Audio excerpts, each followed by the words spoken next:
Hello, this is saxophonist Antonio Parker, and this is a conversation in jazz, where we are promoting jazz through telling the stories. Our guest today is a veteran drummer and band leader who is also a multiple award-winning artist. He has recorded and toured with the likes of Billy Preston, the Rolling Stones, Larry Graham, and Barry White, to name a few. Please welcome Mr. Manny Kellough. We ask you to like, comment, and subscribe to the channel. Hit the bell icon so we can let you know when we are posting another video or going live. We also ask you to donate to our Cash App in order to support the channel and help us to produce future videos. Our Cash App is $Jazzology101. That's $Jazzology101. Enjoy the video.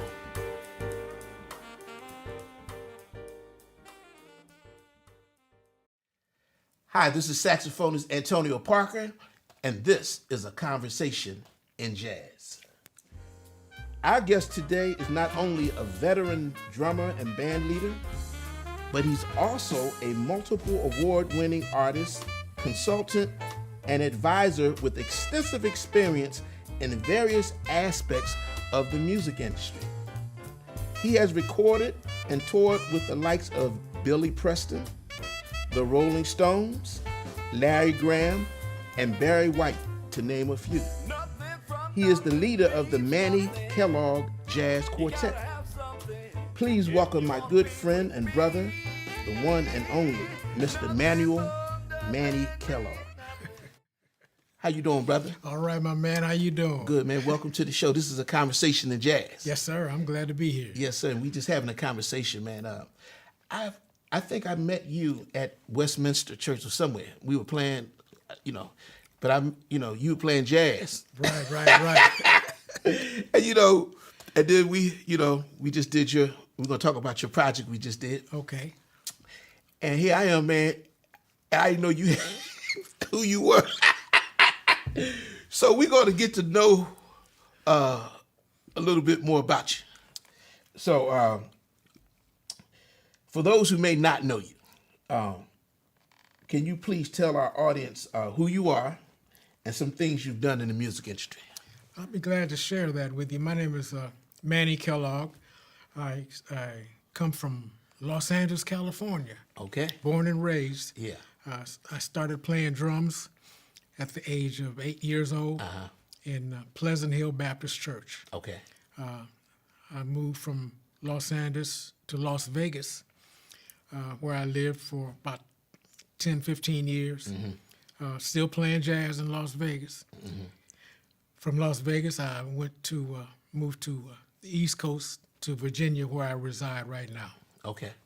All right. So, and between all that, there's a lot happening. But we're going to talk about it. Okay. Okay. For the record, your birth name is Manuel Kellough? Manny Kellough.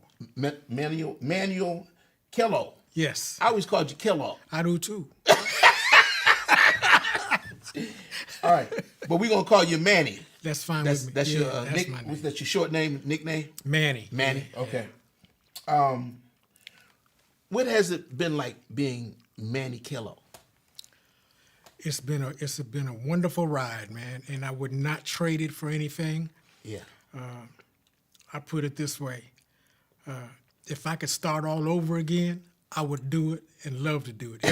Every step of the way, from elementary school all the way up to right now. It's been wonderful, man. It's a blessing. You mentioned that you were born in L.A.? Yes. And you came up in L.A.? Yes, I did. What was it like coming up in L.A. at the time you were coming up? At the time I was coming up in L.A., it was fun. It was a lot of, everybody looked forward to going to school. Mm-hmm. There were some gangs. There was not a lot of violence, But I was blessed to say that I had a God-fearing family that raised me, to know right from wrong. And again, my grandmother, my dear grandmama, always told me, son, you just keep on living. Keep on living. And I hear that every day. Yeah. I get caught up in a tangle or something. She said, just keep on living. Yeah. Just keep on living. Because I'm from the East Coast. Okay. And so I noticed in the West Coast it's a different vibe. Yeah. When I went to Howard, most people from the West, they seem very nice. I don't know if it had to do with the weather. They just seem very nice, and laid back. Laid back. Yeah. Was it like that? Pretty much, okay. yeah. It wasn't. See, LA is like you say. East Coast is very hyper. Yeah. West Coast is just really laid back. So, We just kept on living. So you didn't have to do you didn't have to fight and hold out coming up? Antonio, I think in my whole life, I think I've had one fight in my life. Wow. And that was in junior high school. Wow. One fight. Wow. Yeah, and I haven't had a fight since then. Yeah. And I asked, sometimes I talk about when I interview people, I ask them to share how it was when they came up, because I came up, you didn't worry about getting shot. Right. Or, you could hang out and you might get in a fight, but you live to talk about it. You know what I'm saying? Yeah. You respected the elders. We had communities. We had neighborhoods, and that, I guess they call them hoods now, but. Yeah. And so, did you come up in that kind of environment? Like, you respected the adults, there were communities, families, and that sort of thing? Yes, we did, man. Not only did you respect your parents, you better. Yeah. You didn't have no choice. That's right. But you respected, we were raised to respect all, like you said, all the elders. People down the street, around the corner, in that community. Yeah. And every time I travel back to LA, I have to go through my community and look back. Yeah. And I point out, I said, that's the house I was raised up in. Wow. Then the community is what brought me up, Yeah. Is it different now? Yeah, big different, but the neighborhood is still there. Okay. It's still there. Wow. So the house that I grew up in is still there. Really? Yeah, Wow. yes. Right. So do you come from a musical family? No, I didn't. My mama, she tried to play the piano. She had, you remember them upright pianos? Yeah. She tried to play a little piano. At that time, I didn't know no better. Yeah. But she tried to play the piano and tried to get me to take piano lessons, and she hired the best piano professors. Matter of fact, the piano teacher's name was Professor Wilson, and I just couldn't stand the piano then. Wow. She wanted me to play the violin. I didn't like the violin. I wanted to play the drums. Okay. But she was the only one in the family that was musical. Do you have any siblings? Yes, I do. But did they play any musical instruments? My daughter, who is on my CD. Yeah, I know you have a daughter that's a musician. Yes. But any of your siblings, like brothers and sisters, and that's? I have none. Oh, you don't have any brothers? I have a play brother. Okay. His name is Rockford Peoples, and he's a saxophone player, and he admires your playing. Really? Yeah. Oh, wow. He's in L.A. I'm sorry, Las Vegas. Yeah. Las Vegas. Okay. Yeah. So you was the only child? Yes, sir. Were you spoiled?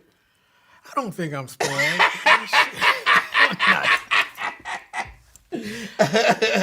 I don't think I'm spoiled, because I wasn't given a lot, but then there were things I was given.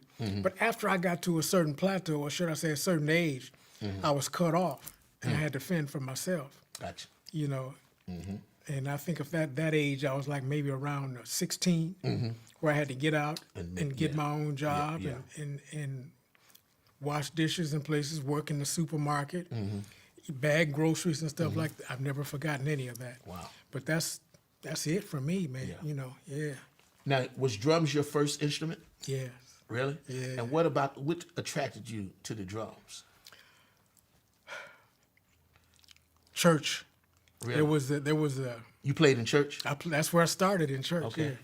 But a deacon by the name of Deacon Avery, he was the drummer for the church. Okay. And I used to sit down and watch him every Sunday. Watching him, he had one of them big old 24-inch bass drums and a hi-hat and a snare drum. And I just enjoyed what he was doing, playing them old 1-2 beats. And I used to, Deacon Avery, can I play the drums? Go on, sit down somewhere, young boy. Yeah. You know, and I think he got tired of me asking him if I could play the drums. And one Sunday I asked him, I said, Deacon Avery, let me play, I can play that. And I didn't know if I could play it or not, but I did. I got up there, he said, okay, come on up here. And I came down, sat down, and did just what he was doing, you know. Wow. Through observation? Huh? You learned through observation? Just, yes, to this very day I do. Wow. Yes. I didn't even know if I could play the drums or not, Antonio, but I knew that's what I wanted to do. Until that first Sunday, I sat down and copied what he did, because he was doing it just plain old church music. Wow. You know, and then that's where it started right there. And I did just what he did. Yeah. You know, some of the greatest musicians come out of church. To this very day. And they learn that way. They do observation. They just like they listen and they learn and they find a feeling and they come out and when they move on and start studying deeper, they turn out to be some very great musicians. Yeah, they do. Yeah. So how's the church informed you as a musician and as a person coming up playing in the church? Well, like I was just saying, basically, it taught me, again, we're going back to respect again. Respect the instrument and respect who your teachers are and what you're doing. That's basically what I can tell you about that, you know, other than the fact that that's where I got my basic roots from. Yeah. Your It was the value church system. heart. My values and interests is from the church. Yeah. And I still do it today. I don't play in church, but I go. Yeah. And I go and I love I it. notice when you send me a message, you always mention God. I have to, man. I have to, man. Yeah. Because if it was not for God, Lord have mercy. Yeah.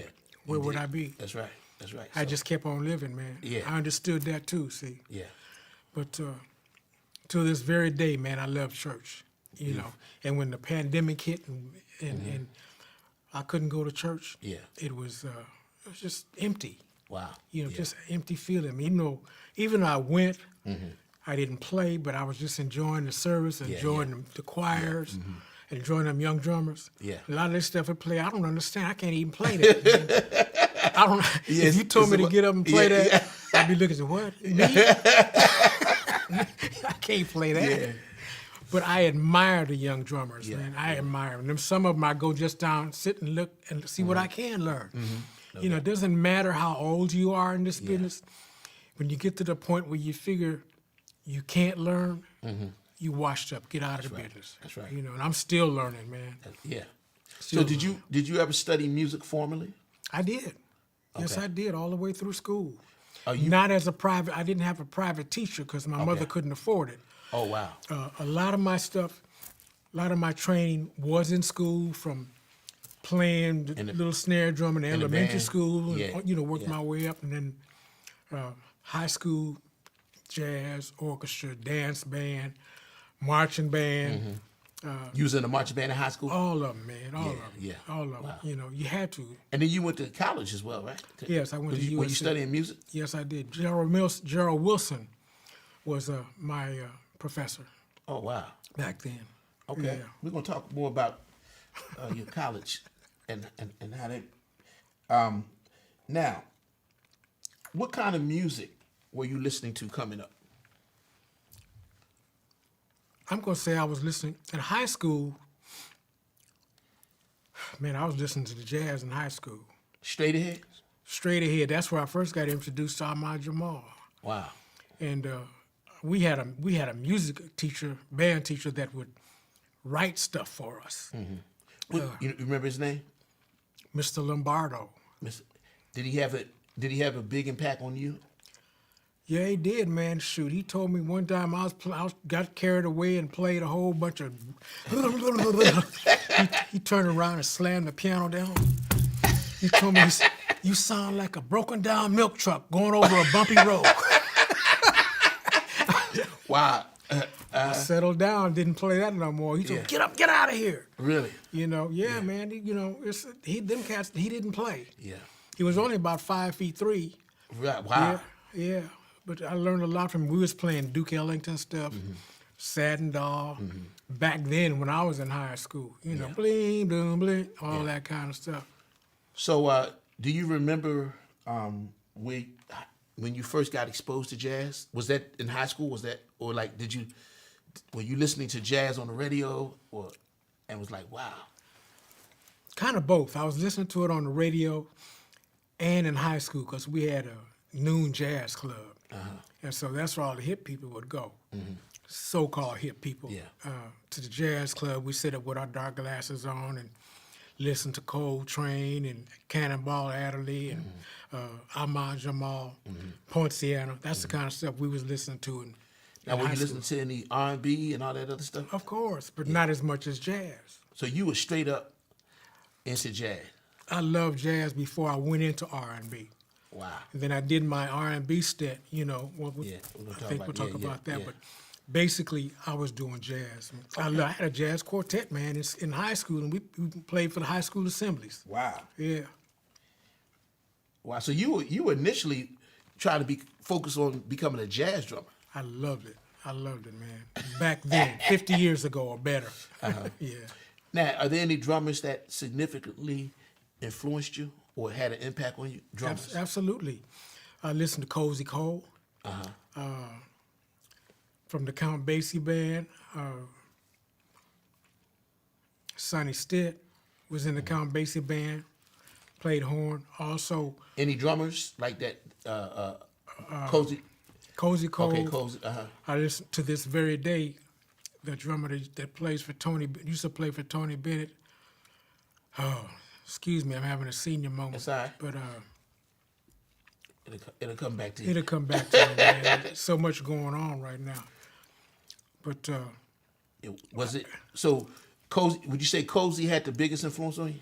Cozy, because he did a lot of brush work. Okay. Yeah, and I love the brush work to this very day. And if you notice, hadn't I love doing brush work, you know. So, what schools did you attend in elementary? You went to school in L.A.? Yes, I did. We want to give your school some love. Shout out. Yeah, I went to my grade school was Union Avenue Elementary School. Okay. From Union Avenue, I went to junior high school, which was called Virgil Junior High School. From Virgil Junior High School, I went to Belmont High School. Okay. Finished at Belmont, went from Belmont to LA City College. From LA City College, went to USC. Okay. And I read you got your Bachelor of Arts in Music History and Music Performance. Yes, sir. From the University of Southern California. Yes, sir. Okay, beautiful. Wow. I love it, man. Yeah. I wish I can get them So days back. At what point did you know, okay, I want to pursue music as my life's calling? Was it early on? Yeah. Yeah. From church. Yeah. Okay. That's when I knew this is what I wanted to do. Yeah. You know. I tell people a lot of times, because I was 10 when I started playing saxophone, and I knew this is what I wanted to do since the age of 10. You know, I was at the age of 8 and knew that's what I wanted to do. See. And it really makes a difference in directing your, the trajectory of your life. Yeah. Because everything I did, I just followed this urge to try to learn how to learn music and learn how to play, and it led me from here to college to this school. I went to Performing Arts High School to Howard, and so forth, and I just followed that. But a lot of people, they still don't know what they really love to do. That's true. And so, especially when it comes to the youngsters, man. I think us as professional players, we probably run into this challenge where they want to be either on the sports, or torn between sports and music. Yeah. You know, so it's kind of a battle with them right now, I think. Yeah. Because they really don't know where they are. They see the basketball players out there making buku money, you know. Yeah. And on that note, when I was in high school, I tried to be a football player. You see what I said? I tried to be a football player. Yeah. Because I wanted to get all the ladies, man. The ladies like the athletes. Yeah. But I got my knee dislocated The first day on the field, Really? the first game, Really? the Wow. probably the first half, and I haven't been back on the football field since then. And I don't care nothing about sports to this very day. The next day, I was in the band room Wow. with my crutches sitting on the stool playing the bass drum. To this very day, and that's when I knew this is what I want to do. You know. Wow. So,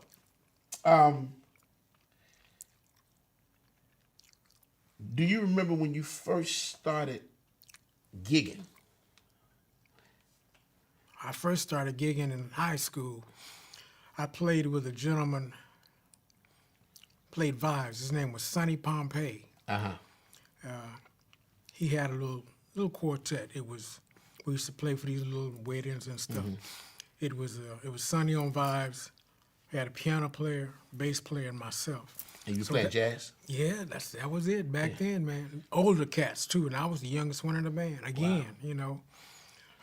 Now, and I read that at the age of 17, Yes. you got to play with Ray Charles. Yeah. How did that happen? You were playing jazz, right? No. Matter of fact, when I was with Ray Charles, I had a little high school band called the Rhythm Rebellion. Ray Charles liked our band, and he took us on the road, took us under his wing, and we opened up his shows for him, you know, for the exposure and everything. He just cared that much about it as youngsters. And we were traveling with Ray. We ended up in Cherry Hill, New Jersey. You probably know where that is. Yeah.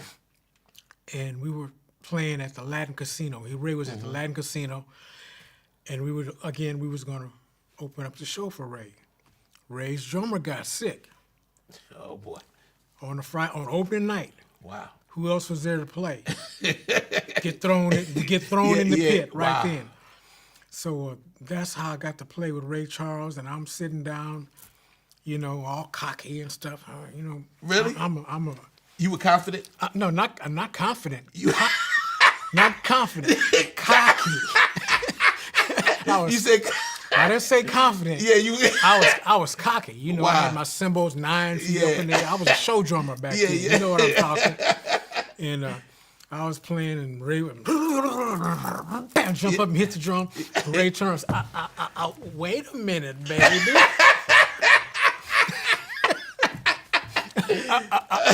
Wait a minute, darling. And he said, settle down, baby, settle down. Wow. And I settled down, and I said, what's he talking about? You know, settle down. And then he said it again. Wait a minute, baby. So I said, maybe he wants me to play less, play a little quiet. So I just laid back and played less. You know, he said, that's what I'm talking about, baby. He said, that's what I'm talking about, baby? That's what I'm talking about. Wow, And, beautiful. you know, Yeah. Oh, man, that's beautiful. But he called me in his dressing room at the end of the night. And by the time he could change shirts, he had gave me a lesson that stuck with me to this very day. He said, let me tell you something, darling. Ain't nobody come here to see you. Wow. He said, one day, your name will be on the marquee. Then you can shoot all the arrows you want. Wow. But until that day, darling, stay out the way. Wow. That was it. Yeah, Until this day, I carry that with me, man. That's how I cherish myself, and I award myself, and, you know, I'm confident saying I can be an accompanist because I've been through that school of playing behind players, singers, and getting fired, playing too much, getting cussed out on stage, getting sent home. And it's not what you can play. It's if you can play what they want you to play. Yeah. And from that day on, from what Ray Charles told me then, 60 years later, it's still embedded in my brain and in my heart, you know. Now, so you were playing jazz, and you were playing. You had was that an R&B? Was that a jazz band or R&B band? That was strictly an R&B show band. You know, back then they had their little show bands. And I'm saying the band that you said that Ray Charles heard y'all playing, right? yeah, that was a show R&B band? show band. Okay. Yeah. Okay. You know, I think we had like a 6-piece group, and cats up front, singer and bass player, piano player. and myself on drums, 2 horns. Were y'all playing original music? No, y'all all just playing- cover stuff okay, back there. okay. Yeah, Wow. yeah. And Ray Charles just happened to hear you? Yes, Billy Preston told him about us, Wow. and this we haven't got to that Yeah, yet. But yeah. So was Ray Charles the first named cat that you played with? yes, Wow. yes. And so, how long did you play with Ray? Just that weekend. It was just for that weekend? Just until the drummer got, well. Yeah. Matter of fact, Okay. it was that Friday night. I played Saturday night, and his drummer came back and finished the show. I was glad. I was glad he was coming back, but again, I was still learning. I was hoping that he was going to still be sick because Yeah. I was learning them 2 days. Yeah. I understood what Ray wanted. I understood how to play behind him and stay out the way, Yeah.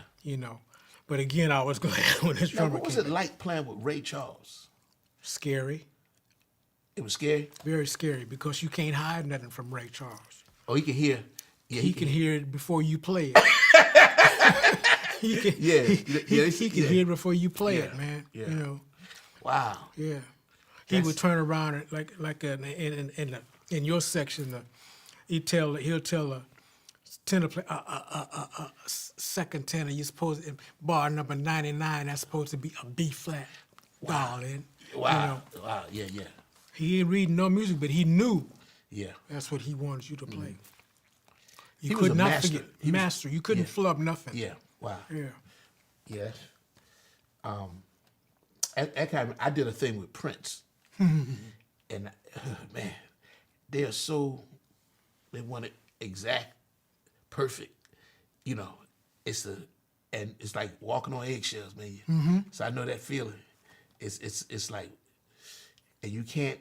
I remember we were on the stage at his Paisley Studios in Minneapolis, and we were performing, rehearsing or whatever. And as he was walking down the steps, and he told one of the singers who were playing the tambourine, "No tambourine on the third beat." And he, Really? so it was like, and I'm watching this, I'm like, wow, they hear everything. No tambourine on the third beat. Yeah, so whatever she was doing, he didn't want it on the third beat or whatever. And so I was just like, wow, they listening to Everything. Yeah, so, Yeah. And remind me when you said about Ray, they hear everything.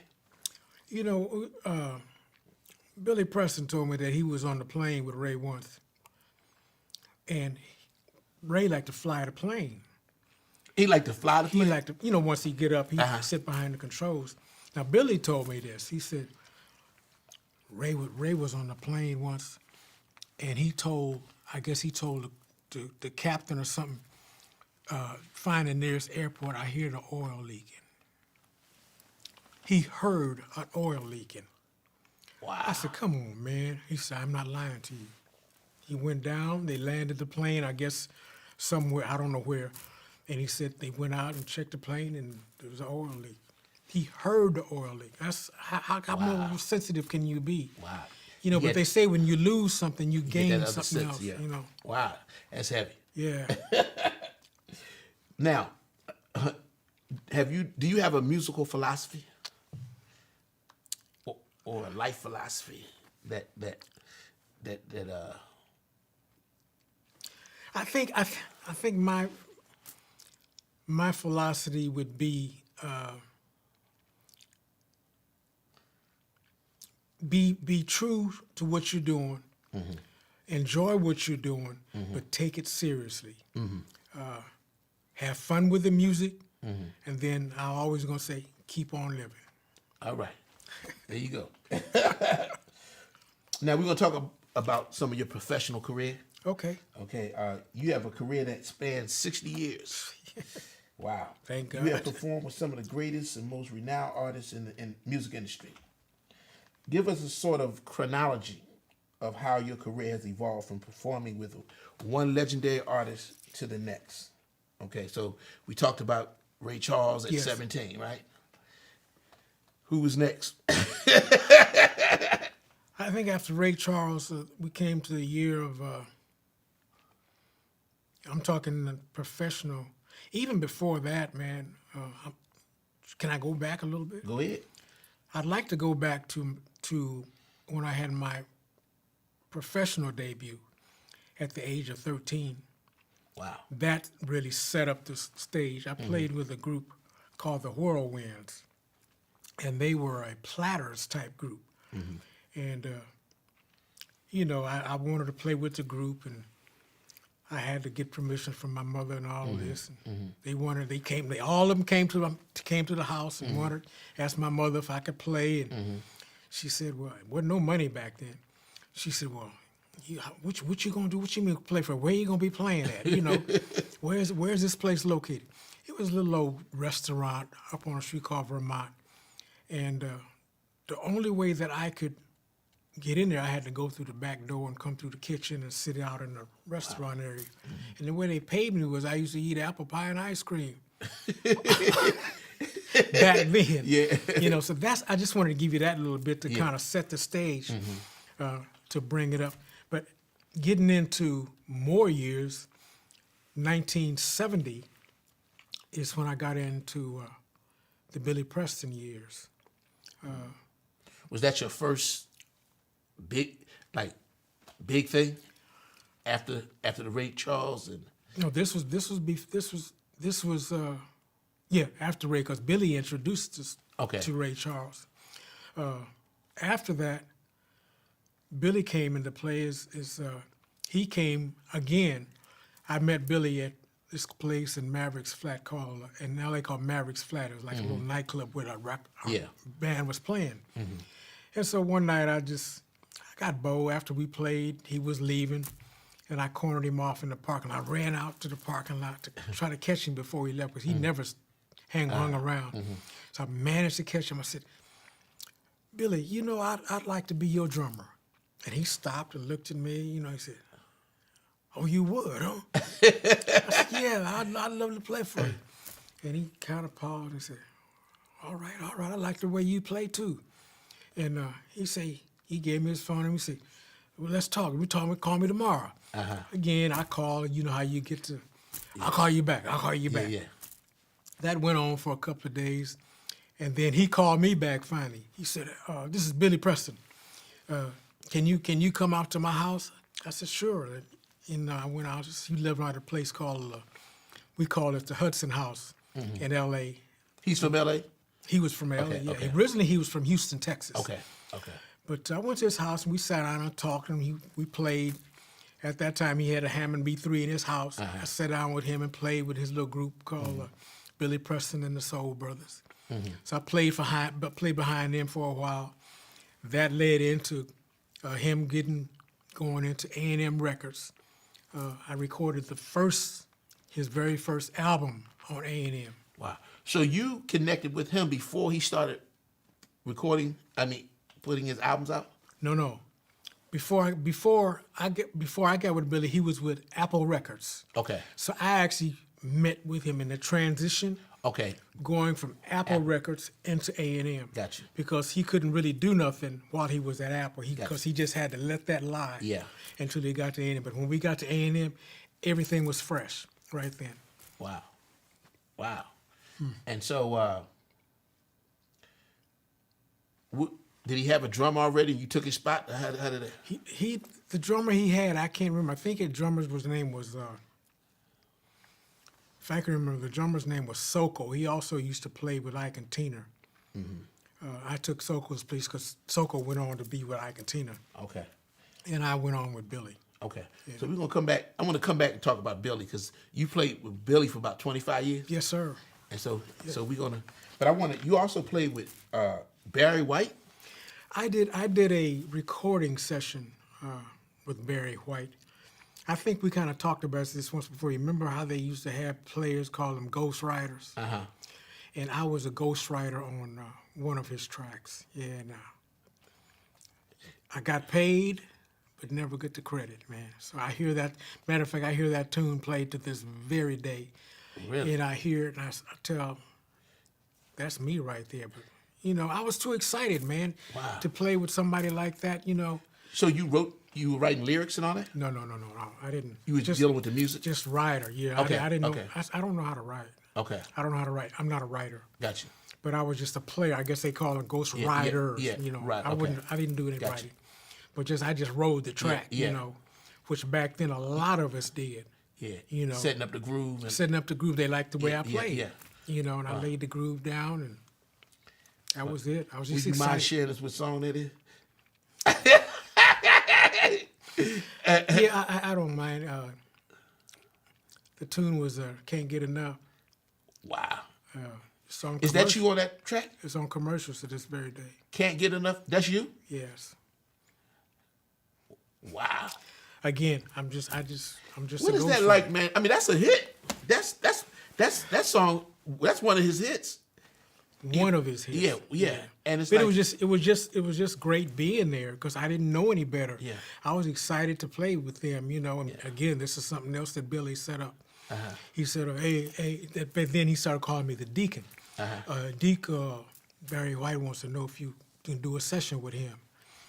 I said, "Sure." So what am I supposed to do? Just do what you do. And I went in and played the tune, you know, got paid triple scale. And that was it. The money was gone the next day as soon as I went to the union and got my little check. wow. But you don't get any credit for it, you know, and that's the notoriety is what you look for. Yeah. Carmen McRae. Man, 1970, I want to say 1977-ish, before she passed away. I got called to play with her. Matter of fact, I was playing with Freddie, and the bass player that played with playing with Freddie, who? Freddie Hubbard. You playing with Freddie Hubbard? I did a tour with Freddie because he got rid of his drummer, or a drummer quit, or you know, they always had these issues with cats being in the way or getting hung up or arguing, you know. Yeah. So anyway, Freddie's bass player, his name was Larry Klein, excellent young player. Then he went on to play with Carmen. Okay. So I'm sitting at home one night, minding my own business, and Larry called me. He said, "Hey, Manny, are you available right now?" I said, "Why? What's happening? What you need?" "Carmen McRae needs a drummer to come play." I said, "Man, you kidding?" He said, "Can you come out?" I said, "Well, where are you?" He said, "We're out at Howard Rumsey's." That was a well-known jazz spot. Howard Rumsey's by the sea to this very day. If it might be gone now, but she was there. Wow. I said, "Well, I'll be there." She said, "Well, she's firing the drummer after the first set." She fired the drummer after the first. Wow. After the first set, man.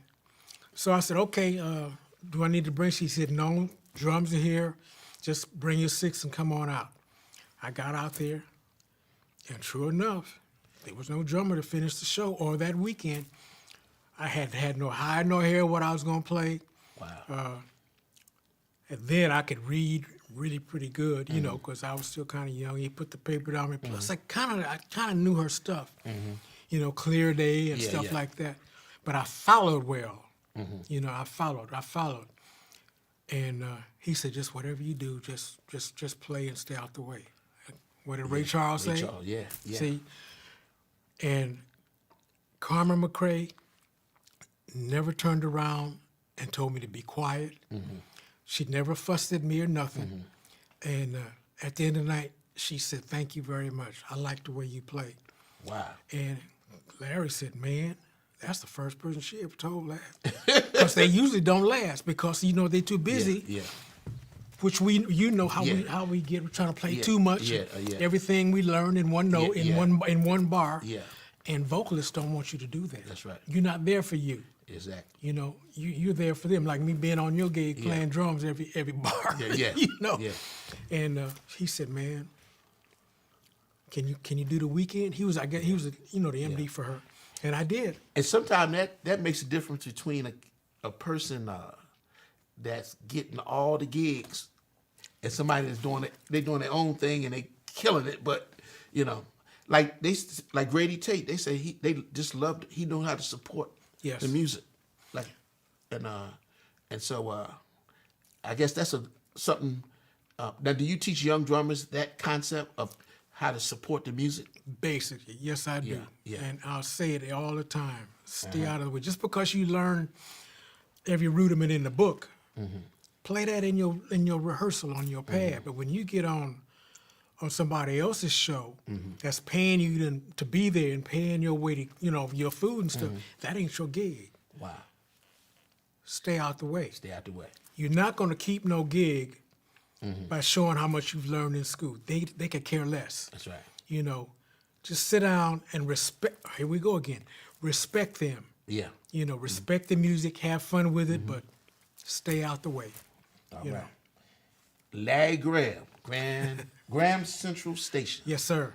How'd you get hooked up with? Now, I think you told me that 1 in a Million. That's you on the drums. I played on 1 in a Million, and also the album that went gold called "Ain't Nobody Doubt It." Wow. I'm kind of known for this voice. You might even remember it yourself. On that, "Ain't Nobody Doubt It" was a tune called "The Jam," where everybody was introduced. And I was the voice that said, "Oh, Sodikai. Really? I am Waniel. They call me the Weekend." That was my voice. Really? Yeah. Wow. Everybody thought it was a Chinese guy. That's you? That was me. Wow. But prior to that, to answer your question, the way I got with Larry, Larry had a keyboard player. His name was Butch. We call him Robert Sam. His name was Robert Sam. And he also played with Billy back in the day. Passed away now. He left Billy and went on to Larry Graham. Okay. When Billy went on kind of like a hiatus, he took a break from traveling and all that stuff. Again, I got called to fill in to replace Willie Sparks, was Larry's original drummer. Willie Sparks got sick, and so I was able to come right in and step right in. I went up to Oakland, did a rehearsal with Larry, stayed the weekend, learned a lot of the stuff, and shoot, we was on tour that next week. Wow. Yeah. I met Larry once when I did the thing with Prince. Yeah. Very nice guy, man. Very nice. Yeah, was he very nice back then? He's till this very day. Yeah. Very Nice guy. But man, that 1 in a Million, that's you on drums? Yes, sir. See, that song is special to me because when I was coming up, we used to have the basement parties. I'm from Philly. The blue light parties. Yeah, the blue light party. And back in them days, we used to have slow jams where you get a girl and you slow jam. Yeah, we did. Belly rub. Yeah. Did a little grinding back. Yes, sir. Man, they put that 1 in a Million on. Come on, man. So that song, and when I was at your house, your home, Yes. and you told me that, man, that just blew my mind, man. I said, that's you on drum. Yeah, man. 1 in a Million. Wow. Do you remember being in a studio recording that song? Actually, that particular tune was done at Larry's house. It was done as It was done at his house. Same place we did the audition, where I did the audition and the rehearsal. Wow.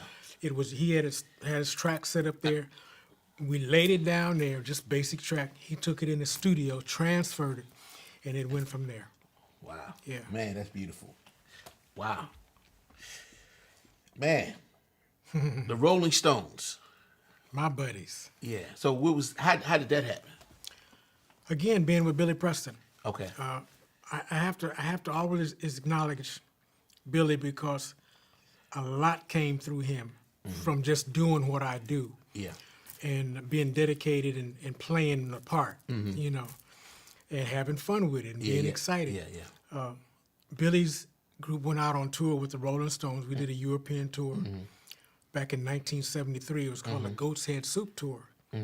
And Billy's group was the opening act for the Rolling Stones. Wow. When Billy's group went off, which we got a great applause and everything, and we made sure we was gonna do it because opening act, you can't waste time. Yeah. You got to kick butt. no doubt. You got to come out and do it. Yeah. So after then, we went off, and then I came back and I would play percussion with the Stones. Okay. And matter of fact, a good buddy of mine passed away about a month ago. Charlie Watts was the drummer. We used to sit together a lot. And he tried to get me to come back and play drums one night on their show. Wow. He kept saying, I said, no. I'll stay Rob. I mean, I was like right on the edge of the stage like this. I said, I'll stay here. I was just playing percussion, tambourine, cowbell. I was having fun up there on the end of the stage, but we did that. We did about 60 dates with them in Europe. Yeah. Wow. One-nighters. Really? Wow. Yeah, all across Europe. So did you record with the Rolling Stones as well? No. Okay. But a lot of the stuff that was did on that tour was recorded. Okay. And I'm pretty sure I'm on some of it. I don't know which what it was, but Billy did a album recorded live on that tour. It's called Live in Europe. Okay. And it was never released in the States. It was released in Europe. And I was on that. Yeah. Okay. I helped mix that. You mentioned earlier that you used to watch this. I was going to ask you, did you ever have a day job? Shoot, yeah, man. Yeah, the way I paid for my first set of drums was my stepfather. I kept worrying him about getting some drums. And he said, I'm going to get you these set of drums, but you going to work for him. He had a little maintenance business. Okay. And I had to get up here. No matter how late I finished playing drums on a Friday night, where I was playing, what time I came in, I had to get up with him and go clean up this place. Yeah. Do the mopping. That's how I learned how to mop, man. Wow. That's how I paid for my first set of drums, with him. So once you connected with Billy, were you making good money? When we first started? Yeah. No. No? No, man. We made some money, but mainly we were all out there doing pretty good. I think when we started with Billy, I think I might have been making, I'm going to say maybe $300-400 a week. Okay. Again, it was about the excitement and being with Billy Preston and A&M Records. I was playing on all this stuff. Wow. So it was promotional things. But then as we went on, we started doing pretty good, man. We went from staying to 2 people in the room to having our own room to having a suite apiece. Yeah, wow. That was laying down. We played Carnegie Hall 3 times. Wow. I think we played all the big places, Yeah.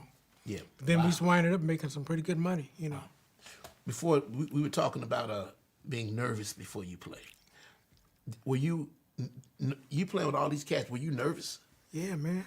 Really? Before every show, I get nervous to this very day. Every show. Wow. I got a show coming up. I'm nervous right now. Wow. Yes, Even with all these years of playing with these great I still artists. get nervous, man. Wow. I still get nervous. I met, if you don't mind, to give you a little history on that statement. Years back, again, when I was with my little rock and roll band, we were playing in Mexico City and had a chance to meet Sammy Davis Jr. And he invited us to come to his show and go to his dressing room and stuff and meet him. Just talk like we're talking now. And he sat around and he said, whenever you cats stop getting nervous, get out the business. Wow. You're gonna always get butterflies. And when you stop getting them butterflies, you get out the business. Wow. You cats. His Yeah. favorite word. You Yeah. cats. Yeah.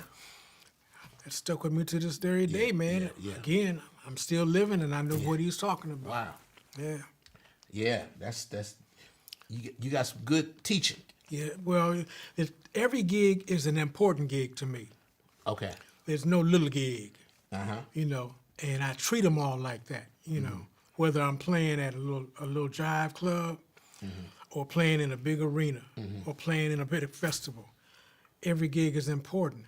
And I treat it as such. I get nervous. I got to do this. Is this going to happen? Am I going to hit this beat right? Yeah. Am I going to remember how this goes? It's just natural, man. Yeah. So with Billy Preston, was it fun, like playing and touring with him? it was fun playing every night, man. Really? With Billy, you never knew what to expect. Really? You know, I knew how the music was going to go, but I never really knew what he was going to do because it changed pretty much every song. You know, he's going to do his hits. Yeah. But he may get up and dance. He may just get up off the organ and dance all the way from here across the stage. Now, what kind of cat was he? Very nice. Very nice. I remember one time that we were in New York, man, again, going back to, you know, getting started, and I didn't have any money, you know, and lo and behold, we was in his suite. We was all sitting around, and everybody was talking about they wanted to get something to eat, you know, and I think he heard me say, I'm going to head back to our room because I don't have no money. And he said, what you mean you don't have no money, Deke? I don't know if that insulted him or what, you know, but it upset him because, you know, I was playing with him, but still I didn't have any money. He said, he got quiet for a minute. He went in his pocket, came out and gave me $100 bill, so get yourself something to eat, you know. Wow. Never asked for it back. And that was one occasion. That wasn't the only time. Yeah. You know, there's many times where he'd say, Deke, you all right? Yeah. So y'all developed a friendship. Very much, very close. Billy told me one time that, you know, I kind of questioned about his family and stuff. And he said, you know, Deke, you like my brother, man. He said, I take you in like brother because you're the brother that I lost. My brother died. Wow. And you that brother that died to me. Wow. And from that day on, I was a part of the family. Wow. And even all the sisters have passed away except for one. Her name is Letty, and she's still in Houston. But they will all tell you before they passed away if you need to know something. They wouldn't even elaborate. You talk to Manny. He was there. Wow. Yes, And he got the history. yeah. But yeah, man, he treated, again, family. It was more than a musical relationship. I love Billy, man. Again, he'd give you his shirt off his back. And there's a lot of times he would do more for me, I guess because he respected where I was coming from as a player and as a human being. Yeah. You know, more than the other cats. He set up some stuff for me way back then, Really? you know, lasted throughout now. Wow. And he started going through this legal hassle hang-up, and that kind of disrupted a lot of stuff.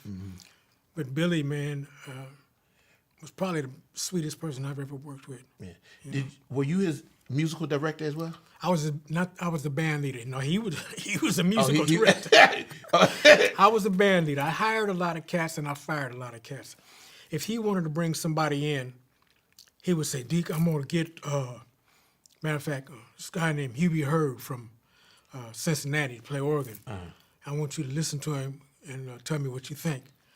And Hubie was tough, man. He was, you know, he said, I like him, Billy. He said, you sure you like him? I said, yeah.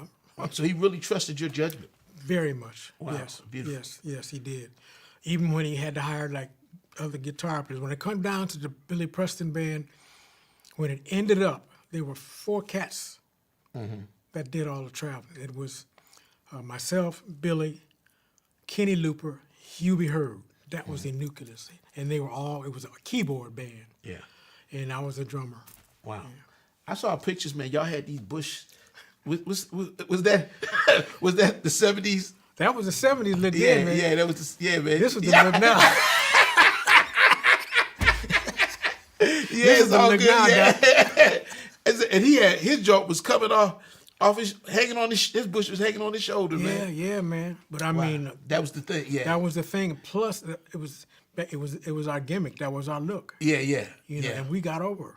Yeah. You know, people came to just see that hair bouncing around. And, Wow. So now, did you enjoy all the perks that came along with being a drummer in a band with all those popular artists? Are there different perks that come along with it? Sure, man. And the thing about it, I appreciate everything that came along with it. You know, I appreciate being called the legendary. I appreciate being able to being acknowledged like people like you. Yeah. It's so much, man, that I think about that. It's overwhelming that I really can't think about everything, but I appreciate everything that's Yeah. come my way, and I thank God for it. Yeah. No You doubt. know, because if it was not for God, I wouldn't be doing anything. Yeah. You know, Yeah. Yeah. that's where the perks come Yeah. from. Yeah. Yeah. I believe some things are just called, just Yeah. already pre-designed, because listening to your story, it was like you was meant to connect with Billy Preston. I think so, man, because I talk to people like me and you were talking, and as I listen to myself saying things and look back over it, I have to acknowledge that Billy was the one that put it all in place. Wow. You know, Yeah. through him, through God, through him wanting me to be there. And God puts people in your life for a reason. You know, me and you met for a reason. Yeah. No You doubt. know, Yeah.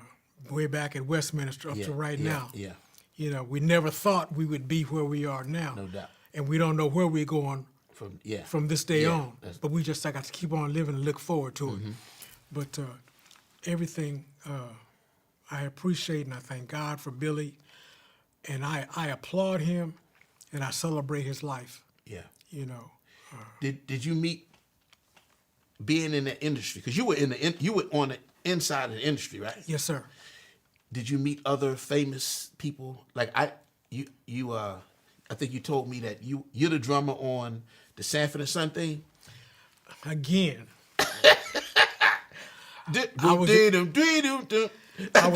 I was excited to do that. Again, another ghostwriter. I got paid triple scale to be there. Quincy Jones, yeah, man. Billy Preston again, Wow. because that's Billy Preston doing all that keyboard work. Wow. And he brought me along.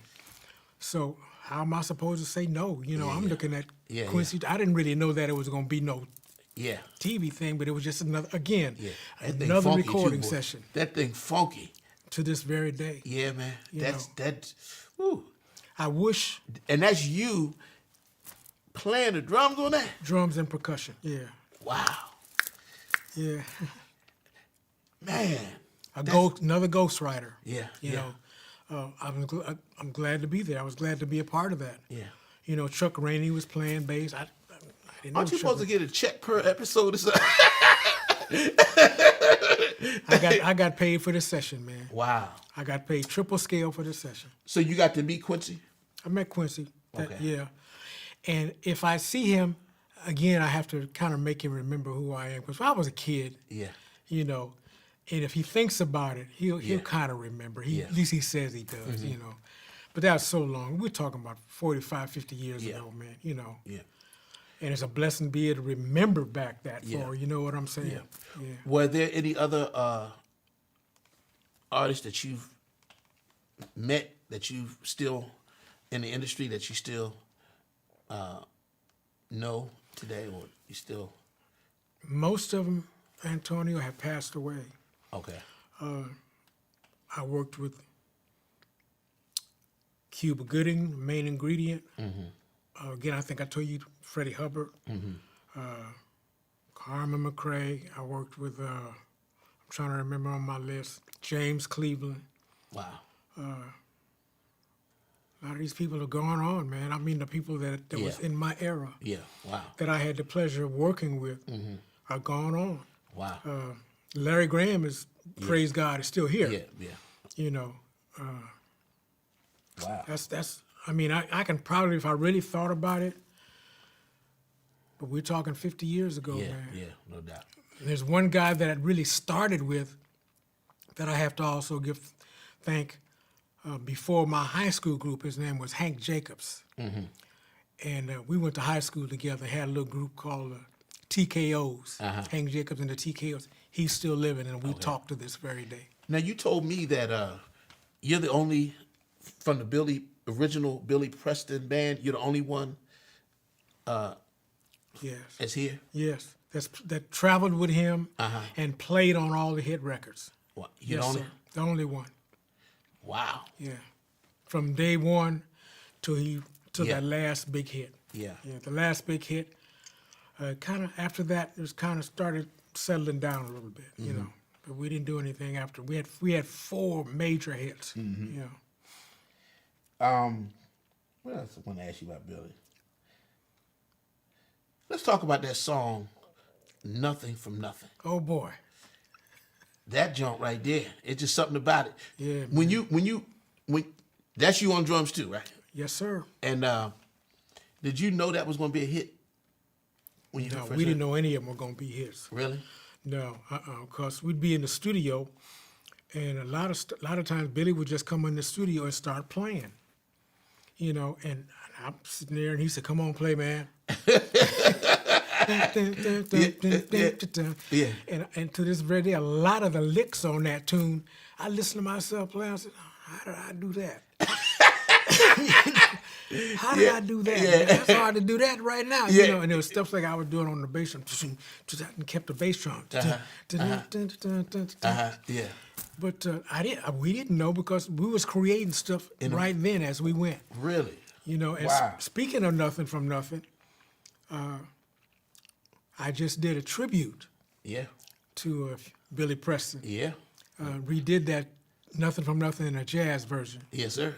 and I'm proud to say that you were able to be there with Oh me. man, that was beautiful, man. We're gonna talk about that. Okay, okay. Your debut CD. Yeah. And we're gonna talk about that. Okay. Yeah, but that song has something about it that just says hit to me. Yeah. Just the sound of it, and the way he delivered it, and the groove on that, man, is like, wow. It just stays in your head. It was very simple. Yeah, yeah. Can I put my head over here? Sure. Yeah. It was very simple. And I think that's why, because there wasn't a lot going on. Yeah, Again, we were staying out everybody's way. Yeah, yeah. And it was just, like you said, just it was just a simple old 2 and 4 groove. Wow. Yeah. Did a lot of people want to hear that when y'all perform? Yes. Whatever hit was out at the time, people wanted to hear it. Gotcha. And that was probably one of the biggest ones, but they were all really big, Antonio. Wow. Yeah. Wow. Now, do you when Billy passed? Yeah. Did it happen suddenly, or did you kind of it was, and then how'd you deal with it? How did it hit you? It hit me like a ton of bricks, but I already knew Billy was sick. Yeah. I did not get a chance to visit him in his last days, or even try to encourage him to, Yeah. you know, take care of himself. I didn't get a chance to do that because I didn't know where he was. But I was told by, you know, his sisters that he was sick, Okay. and they were trying to locate him. But then when they did find him, he was hid away in Arizona. Okay. I don't know the location, but that's what I was told. And his sister was the one that put out a detective to find out where he was. I got the call after they had located him, and they went. I think they had a chance to go visit him, but I did not. And that's when they called after they went and visited him. I think they was there at the last time, and they called and told me that it was about 5 o'clock in the morning that they called him BP. BP? BP had passed away. Oh, wow. You know, and I just Yeah. got quiet. You know, there was Yeah. nothing I could do. You know, Yeah. Wow. I didn't want to go to the funeral, but I had to go. Yeah. You know, I mean, I was on the front row. I was a pallbearer, Wow. and I can see it right there, man. Yeah. I see his picture. They can't, you know, they didn't have too much because the viewing was like the night before. I'm glad I wasn't there for that. But since I didn't get there for the viewing, they did a special one for me.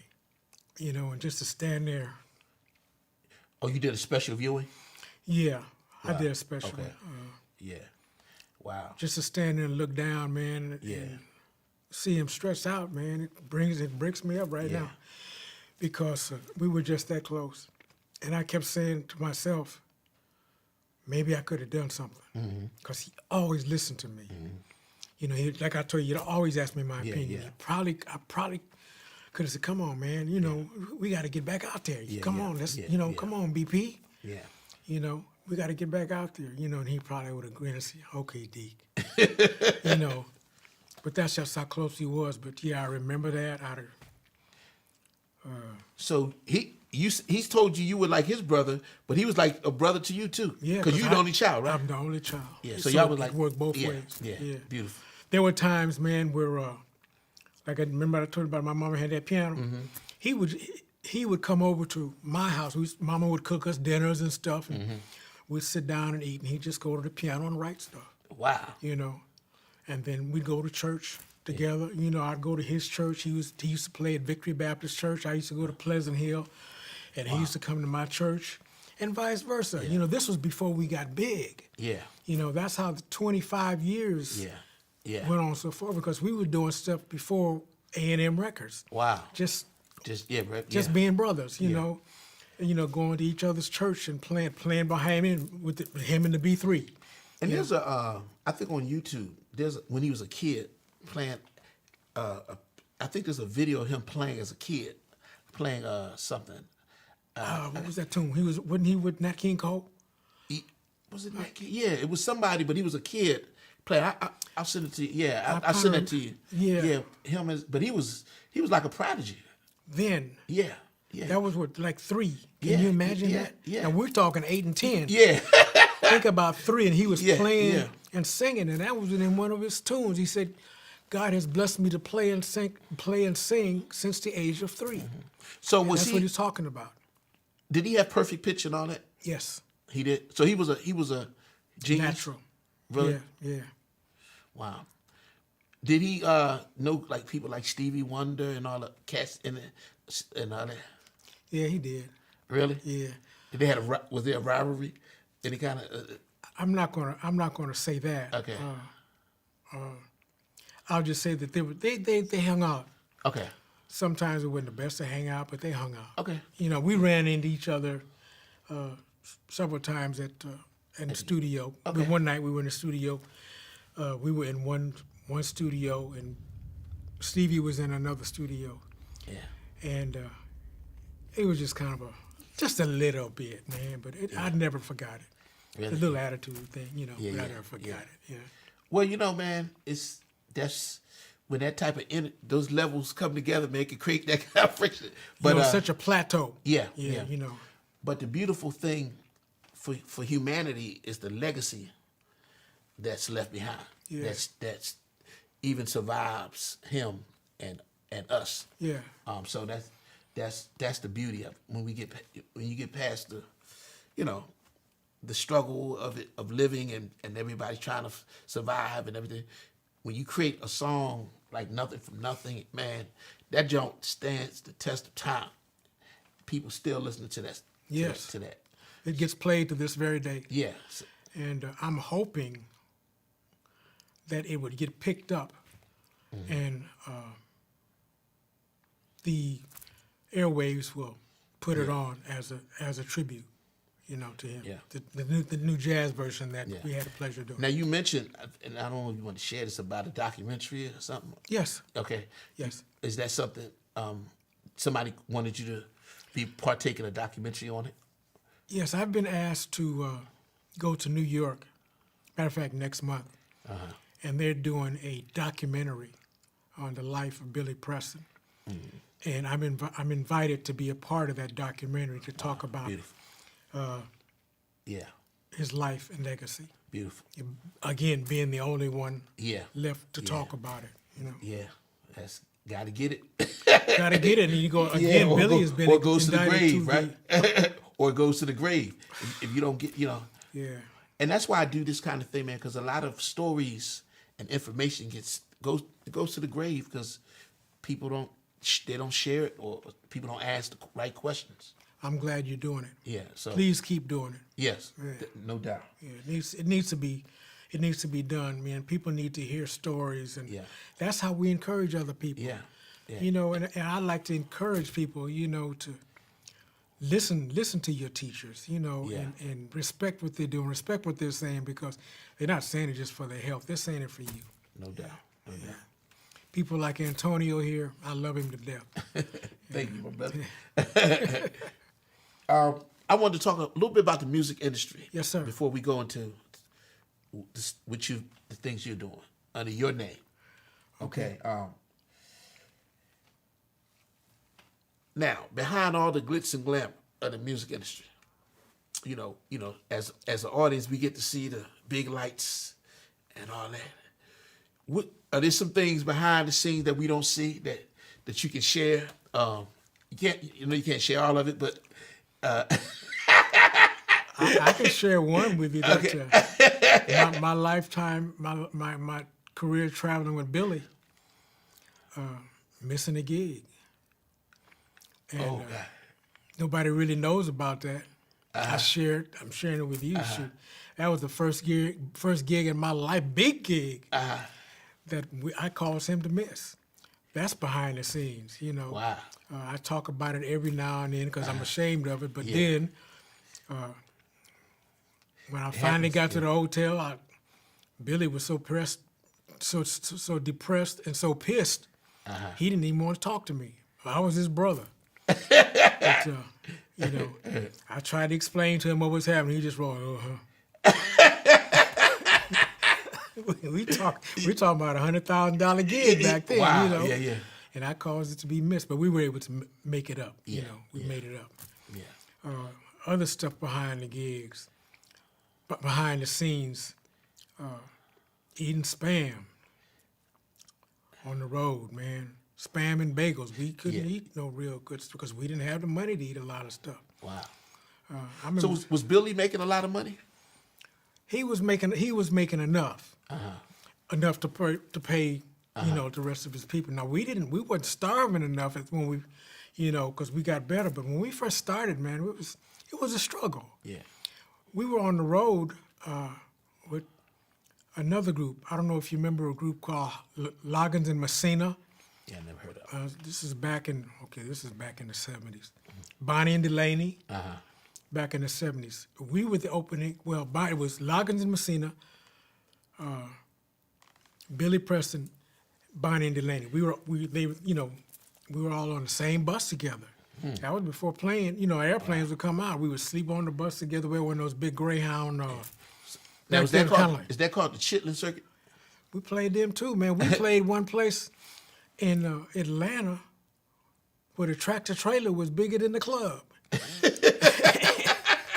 Wow. And Billy told him don't even unload the truck because he wasn't gonna do it. Wow. We couldn't get the stuff in the club. Chitlin Circuit. We played a place in Houston. Shoot, I think we got there, the doors wasn't even open. Wow. You know, I can't remember, but that was in Houston, Texas. I remember. A lot of people don't know, man. They don't know, like, sometimes, what can go wrong before you get to the gig and just the stress of touring and traveling. Most people see you on stage having fun. They don't know, missing flights or missing flights, missing gigs, whatever. I've had mine, so things happen. Yeah, they do, man. And but the thing about it, they all bring you to where you are now, because we still living to talk about it. Exactly. You know. Yeah. So how has the music industry changed from the days you were fully steeped into it? Like when you see it today, like for example, back in the day, you can have a hit song, and you eat off that one song because that song can create, a residual income. That's true. Like I don't know how they do it today. I mean, because everything's downloaded. I mean, computerized. Yeah, and you don't get. Yeah, so the industry has changed since you was in it. I think today it's very difficult to even get a recording contract because most of your major companies are not giving contracts because most of the artists nowadays got their own contracts, got their own companies, and they're doing stuff on their own. So why do they need the record company? So they'll almost shut the stuff down versus, like you said, us going in the studio back then and recording, and the record company pick it up, and then you got a big hit, you know. But now you pretty much on your own. Wow. To fend for yourself, you know, and hope that somebody likes what you're doing and pick up your music. Yeah. You know. Wow. Or want to interview you and talk about your stuff. I don't know how they make it nowadays. I mean, I guess you could sell CDs at the gig and all that kind of stuff. But yeah. Yeah. No. Shit, back then we were selling them out to Trump. Now you selling them at the gig. Yeah. You know. I wanted to share some of your professional accomplishments. Okay. That I checked out. Okay, you recorded and toured with Billy Preston, Rolling Stones, Larry Graham, Barry White. You was a ghostwriter. You've won multiple Grammy Award recipients with Billy Preston, Larry Graham, and Graham Central Station. Yeah. And you got those gold records on your wall in your basement. Oh yeah, you saw those? Yes, sir. Yeah, man, that's amazing, man. 4 gold records. Yes, sir. 4 gold records and 1 gold album. Wow. Okay. We talked about the Quincy Jones television soundtrack, "Sanford the Sun." Yeah. Producer of a flagship Las Vegas Gospel Music Awards ceremony in 2002. Yeah, that was. I did the first gospel music award show in Las Vegas. Really? Yes, and it was called. Matter of fact, I called it Las Vegas Gospel Music Awards. Okay. And I don't believe that it's been done since. And something just came over to me and said, there's a lot of gospel talent here in Las Vegas, so Okay. I wanted to share that. Wow. And I created like a Las Vegas little red carpet Grammy. We had the big searchlight in the sky at a church, limousines bringing up the artists and Really? stuff. Yeah, man. And they turned out. The church was absolutely packed. Wow. You know, we did the best pianist, best vocal, best choir, wow. best group, everything. Man, that's beautiful. I'm gonna tell you why that's beautiful. Because, particularly in the black community, I would say, you know, and I tell people, there was a time we had the Negro Leagues. Mm-hmm. There was a Black Musicians Union. Yes, Buffalo, yeah. New York. Yeah, and we've kind of given up. We've given up a lot of our ownership in things that was, you know, like BET. We had that was sacred to the community, for whatever reason. But one thing I like about what you did with this award is that was we self-validating, meaning that we can put that on. We don't have to. Okay, the Grammy is the Grammy. That's cool, but we can also create a Grammy in our own community. That's what I tried to do. Yeah, and that's what I hear when you was telling me that, and I think we need to get back to that, to do things, because everybody's not going to be on a major label. Everybody's not going to be in the Grammys, you know, and everybody, or in that whatever magazine, you know. And I always wonder, why don't we create our own, like, things in our community because we have a lot of talent in the community, to highlight the talent or to showcase the abilities of people who may not have a name, who may not be on a major label, you know. I think we need to do more of that. I agree with you. You know, I would love to do something like that in our area. Yeah. Maybe we can talk about it. I just don't really know how I would go about doing it right now. Yeah. Because back then I had a board of directors. Yeah. And everybody saw the same vision that I did. I had pastors involved. Yeah. Definitely on takes the a team. board, you know. It definitely, the teamwork makes the dream work. You know, definitely that. But just the very idea of it is to me what's beautiful. To think that I don't have to get permission to put on an idea. You know. The only permission that I had to get was to use the church. Yeah. I had people that donated to get the awards because everybody thought it was such a great idea. Wow. You know, the board members petitioned and asked people to participate. Everybody was involved because, like you, they thought it was such a great idea. Yeah. You know, and to this very day, I think someone has tried to come behind me and do it. But my mind was on such a high level. Yeah. Being able to be around the Grammys and all these other awards to know how to do it on that level and still keep it in a community, but take it to the highest as I could get for this community. Yeah. It was bigger than I thought, man. Wow. It turned out to be where they were turning people away from the church. Wow. You know. Yeah. I think the award ceremony started like at 7 o'clock, and they couldn't get in there. People were turned away. You know. Wow, that's beautiful. And I was just in awe, man. You know. I was just so glad to see the prize. Yeah. You know. Yes, that's powerful, man, because everything starts with an idea. Yeah. And you know, it takes. I'm sure it takes work, and you got to make it happen. But just the idea, and then bringing it to fruition, it had to be fulfilling. It was to see your vision come to reality. I had it. Had a local TV station involved, and they were glad to be involved. They came out with their cameras like this here. Wow. And set up cameras in the balcony. They must have had about 4 or 5 cameras there. I had an orchestra. Wow. Yeah, you did it big time. Big time. Oh, man, it was good. And they recorded, and it was recorded. Really? And televised on the local TV. Really? That's how big it was. You got any footage of that? No, sir, I don't. Wow. I wouldn't even know how to get it.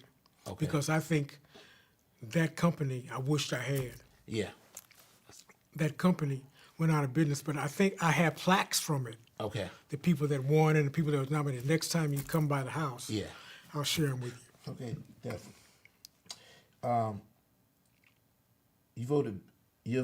You were voted best drummer in 2007 by the Black American Music Awards. Yeah, Las Vegas. Yeah. Beautiful. Yeah. Best jazz drummer. You developed first jazz cruise series for Celebrity Cruise Lines and Royal Caribbean Cruise Lines. Yes, sir. Wow. I started the jazz program at Royal Caribbean in 2009. Okay. That was the flagship. I started with them. The ship that I started was a celebrity ship called the Solstice. Okay. And I came out on every one of their big ships. Wow. Up until their last one called Reflections. That was on Celebrity. And then the cruise director for Celebrity went over to Royal Caribbean, which is basically the same company, but he became the big guy. Okay. That was over all of the ships, the whole fleet, and brought me along with him and told me that he wanted me to set up the program, the jazz program for Royal Caribbean. Wow. So to this very day, that still runs. I have the jazz club out there. It's called Jazz on 4. And before the pandemic, I was running that club. Oh, wow. I was out there like 6 nights a week playing nothing but jazz. Wow. The club be full every night, man. Wow. Yeah. Again, every night before I played, I was butterflies. And I was doing this every night. Wow. You know, yeah. People would never know it, but shoot. So you're a consultant to multiple musical workshops and instructional sessions. So you go around sharing your experiences. And I was doing it at a period of time, like going around pretty much at the youngster school, sitting down with the high school students, sit down and talking, demonstrating, letting them ask questions. And I was never afraid to share the drug scene. You know, I said, just because there's drugs out there, you know, and the industry is known for that, don't mean that you have to be a part of that scene. No doubt. You know, I was around it. Yeah. You know, I saw it, and I didn't see it. I can't say I did a little bit back then, but that's how you learn. Yeah. That it's either for you or it's not for you. And I try to tell them, you know, just because it's there, you don't have to partake in it. Yeah, no doubt. You know, what we do is class, and you're supposed to respect it. You know, jazz is class. You know, respect the music. That's good teaching. Yes, it is. That's the way I was brought up with them old cats, man. Yeah, You know what I'm yeah. talking. Oh, no doubt. Yeah. And you've been featured in national and international drum magazines and other periodicals. Recently, I just did one for Modern Drummer. Okay. I think it's. I just got notified the other day. This guy interviewed me to do an interview for Modern Drummer. And this is like the second time I've done Modern Drummer. And you have a drumstick endorsement? Yes, I do. Oh, yeah? With Royal Caribbean. I'm sorry. A Regal Tip. I'm sorry. Okay. Regal Tip? Yeah, Regal Tip. Okay. Yeah, Okay. I've been endorsed with them for about 3 years. Okay. Yeah. Beautiful. Man, that's what's up. I used to have a cymbal endorsement with Pasty and drum endorsement with Regal or Rogers. Gotcha. You know, and Gretsch. So now I'm using Gretsch drums. Okay. Yeah. So after years of playing with different famous artists, in 2002 you formed your own band, the Manny Kellough Yeah. Jazz Quartet. I always called you Kellough. I say Kellogg too. Really? It's just easier to say. Yeah. Would you say It's an Irish name. It's really Kellough. Kellough? Kellough. Yeah. Yeah. Kellough. So O-U-G-H. do people call you Manny Kellogg? Some Oh, of them Kellough. try to pronounce the last Kellough. name. Kellough. I've been called all kind of names. Kellough. Kellough. But it's really Kellough. Yeah. Say it again. Kellough. Kellough. Yeah, Irish. Kellough is Irish name. Kellough. Kellough. I have The two Manny Spanish Kellough. names and an Irish name. Okay. The Manny Kellough Jazz Quartet. Yes. Okay, I'll get it right. Yeah, don't worry about it. Performing for doctors, lawyers, judges, and numerous events across the nation, and aboard cruise ships. In 2008, you talked about your the cruise ships, but the jazz musicians for Celebrity Cruise Lines, which you carried that title over to the Royal Caribbean Cruise Line. Yes. Okay. So after such an amazing career, mostly playing Billy Preston, we say R&B, rhythm blues. Yeah. Okay. Strict all R&B. So you came back to your original passion, which is jazz. Yes. Okay. Yes. And was it one day you said, did you woke up and said, or was it always tugging at you? It was always there. I can't even remember exactly how I got back to playing jazz. I think somebody asked me to come play or something, and I just went back to it. I don't even remember how I got back to playing. But it was during the time of after the main ingredient, because then I went with Freddie Hubbard, Karma McRae, and then that's how it came back around. Okay. That's where I'm at right now. Okay. What is it like performing on cruise ships? I never done it. I know people that have done it. What is it like? It's great, man. The thing about it, you have a captive audience every night. Mm-hmm. You know, the people appreciate what you're doing. So do you go out for a certain amount of time, for a week? How does that work? Well, the basic cruise is 7 days. It's Saturday to Saturday or either Sunday to Sunday. But I was out, when I go out, I'm out 4 weeks at a time. I go out for 4 weeks and I'm home for 4 weeks and go back out again. And you don't get seasick and none of that stuff? No, them ships are so big you don't even know you're on them, man. Really? Wow. You can't even feel them moving. Wow. It's just that big. It feels like being in a hotel. Okay. And that's basically what it is, a floating hotel. And I think you told me you met your wife at the cruise ship? Yeah. Okay. Yeah. I met her in 2000. Jan. Yeah. I met my wife Jan back in 2013. Okay. On a celebrity ship. Okay. Yes. And matter of fact, it was her and her family, and they came in to hear us one night. And the way we met, I said, I saw she was hanging out, and I asked her, I said, "You a nurse?" She looks at me all funny. She said, "No, I'm not no nurse." No, I didn't question it no further. But from that night on, I think we met the next night and went and had wine or something like that, you know. But yeah, that was 2013, December 5th. Oh, and wow. we're coming up on that first meeting anniversary in December. Wow. Yeah. Beautiful. We've been together ever since. And Yeah.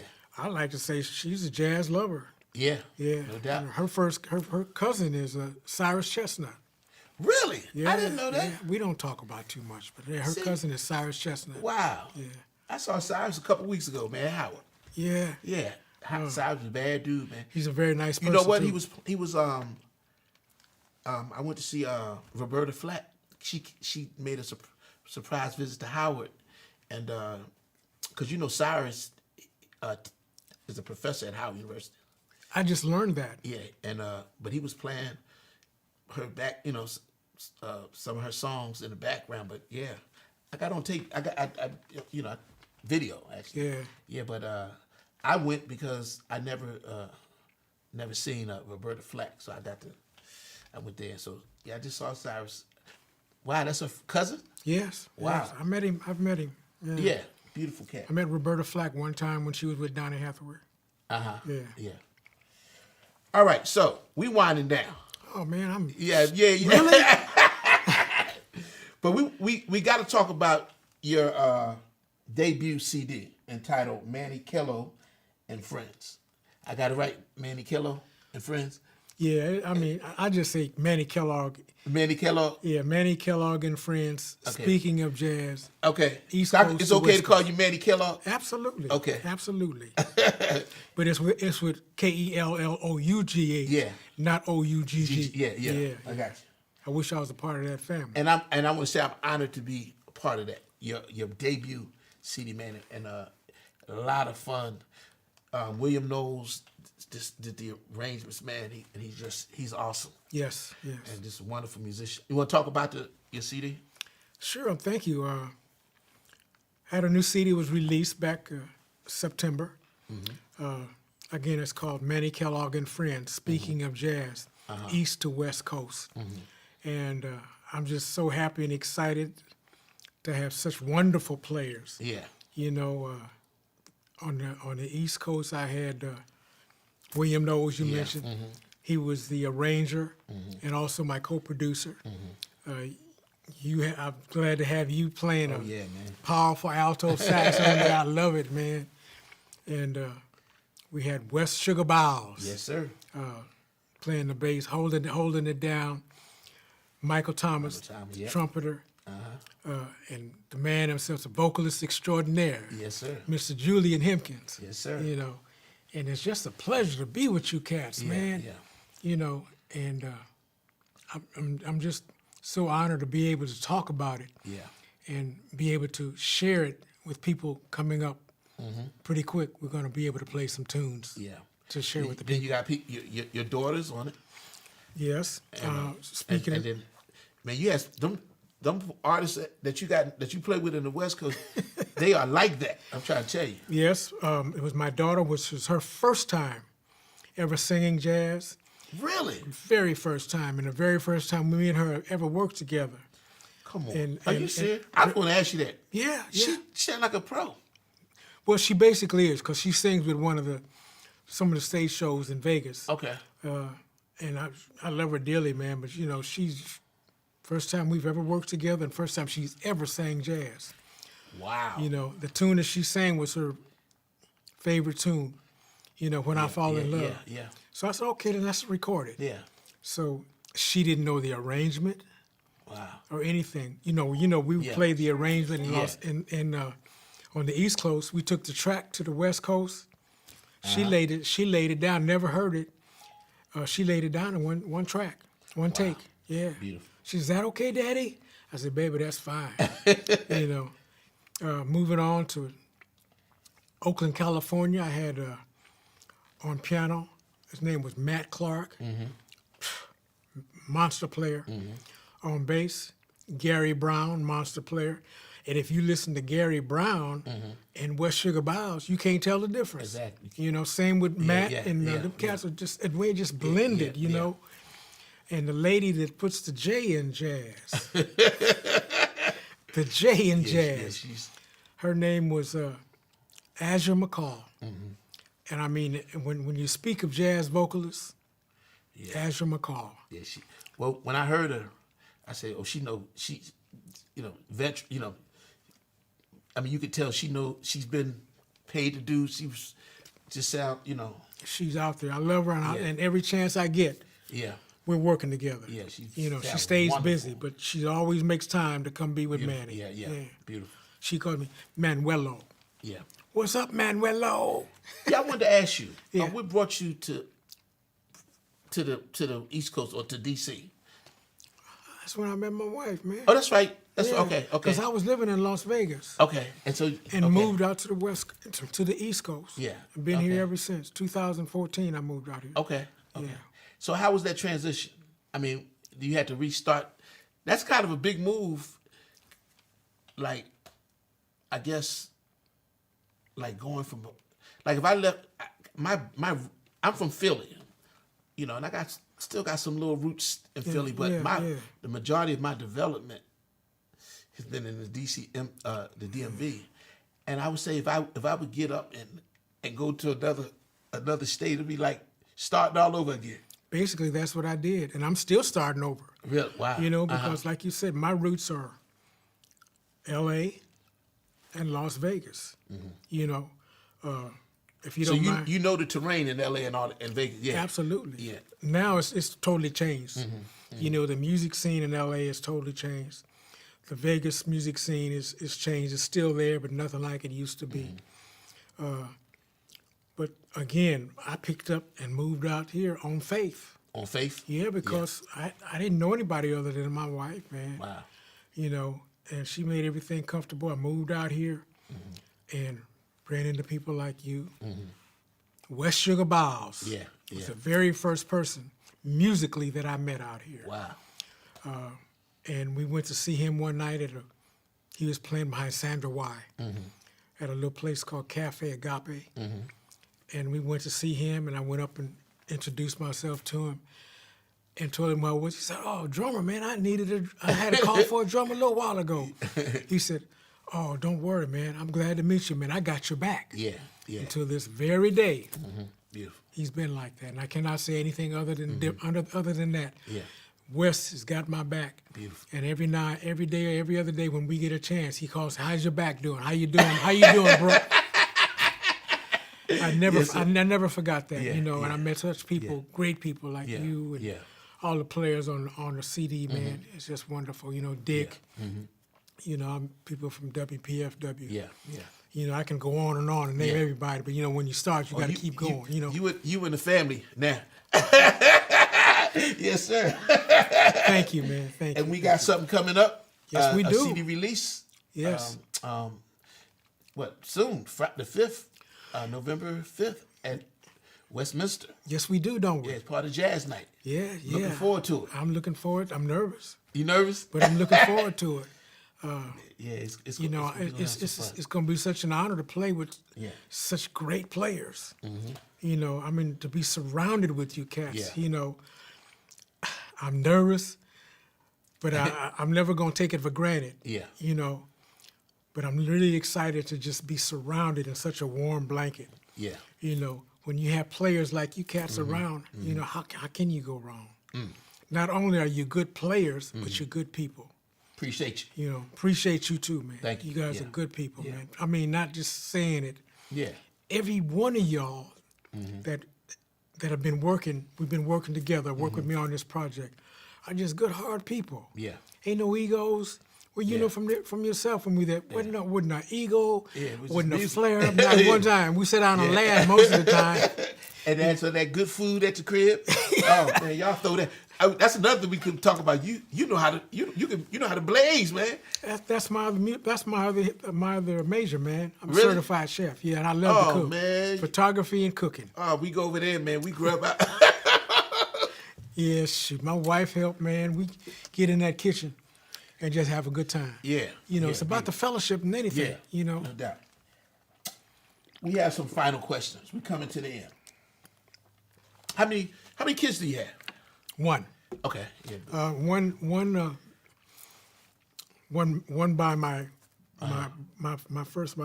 wife, my daughter's mother, and then two with my wife. Okay. Yeah. Beautiful. Everybody's grown. Yes. They're not kids. Yeah. Yeah. Grown folk. Yes, sir. I wanted to ask you, what was it like? What was the feeling like performing and recording with your daughter? I mean, were you proud? I mean, was that a proud dad moment? I'm still proud. I was proud of her before then because she called me. And let me what's her name again? Give me Ashley. Ashley. Yeah, Ashley called me and said, "Dad, guess what?" I said, "What, baby girl?" "I got a gold album." I said, "For you kidding? For what?" She said, "Because she's the guy that she sings with." Wow. That was her first time she did a recording and got her gold album. Wow. And she sent me a picture of it and everything. So I was really proud of her way back then. Wow. To see her accomplishments. But Ashley had no choice. Her mother sings, her auntie sings. Everybody's musical in that family. Uncle sing, play, and her dad is a drummer. So how could you not get it? Yeah. You know, same with my grandbaby. Yeah. She grown up in the womb hearing her sing. Yeah. Now little Melody, her name is Melody. Melody. Yeah. She sings. You know, she was singing to me on the phone the other day talking about, "I'm going down." But I was so proud, man, and excited to be working with her. And to talk about it to this very day, it just gives me chills. I get choked up because it was the first time, you know. Wow. And I hope and pray it's not the last time. Yes, definitely. Yeah, I'm looking forward to the next time. Y'all done hit, you know, but wow, you said that was the first time? Very first time. Wow. Yeah. All right, so we winding down. Okay? Now, how's your wife Jan been instrumental in where you are today and your music, and how supportive has she been? 100%. Yeah. 100% supportive. It's a rhetorical question because I see her the support, but for just to share, got to give the wife some love. Absolutely. You know what Jan is very supportive to me, and the thing that she does, she always instills me that I sometimes I say, "Oh, I can't do this." She said, "Yes, you can. You know, you're still the legend. You got the credits. You such and such and such. You know."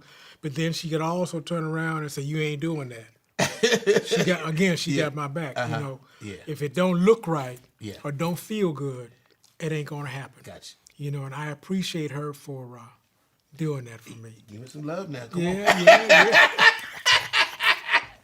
All right. Yeah. Thank you. All right. So, have you considered, and you've shared this with me, writing a book about your experiences? So, That's a very good question because I have written a book. Yeah. And it's in manuscript form. Okay. The name of the book is called "If I Could, I Would Do It All Over Again. No Regrets." Like I said, it's in manuscript form, and I think you shared with me that I should probably get it rewritten, get it manuscripted or something like that. But I haven't found anyone yet that could do that for me. But yeah, it's finished. It's basically finished. You just put it. You could get an editor. I don't know if you had gotten an editor or anything. No, I have not. Usually, they say you should always have an editor, just to make it, to bring your ideas and make it all come together. Yeah. If you already got it down, that's the first thing they say, to get an editor, and they check for grammatical stuff you probably can't see because you writing your stories, and they know how to. The editor can really make it book ready, you know. Yeah. And then, man, you can, just like you put your own CD out, you can put your own book out. Really? I tell people, that's the day we in. You don't wait. You don't need a publisher. You can self-publish it. I've been told that, but I don't know how to do that. Yeah, it's very simple. It's not hard at all. Once you get it, like edited and a book, that you get a book designer, and I can help. I know someone, you know. Very good. Very good. And you can, with Amazon, you can sell it right on Amazon. You ain't got to worry about going and shipping out. Amazon gonna take their cut whenever you sell, whatever you charge, and they're gonna send you yours. That's simple. Really? They'll mail it out and they'll put the book together whenever somebody purchases. And you can buy a number of books as the publisher for like $2.50 per book. So and then if you want to sell hard copies at a gig or something, On the gig, yeah. yeah. So you can buy them at $2.50 and sell them for whatever, $2 and something cents, and sell them for whatever you sell them for. Yeah, man. That's good. Yeah, I Gotta have put your to story. look into that one, man. Yeah, I really would. You know, I'd like to, before we kind of wind up here, is just kind of touch more on this Friday coming up. And Yeah. again, we're going to have, we're going to do some old songs, new songs. We're going to do the stuff from the CD. And the CD is going to be available Yeah.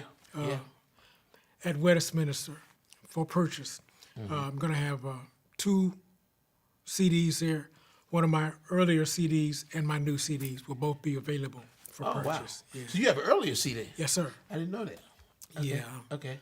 Matter of fact, I have Is to it get you a jazz? You know it's jazz. Wow. Yeah, man. Okay. I didn't know that. Yeah, man, it's all jazz. Wow. Yeah. All Matter right. of fact,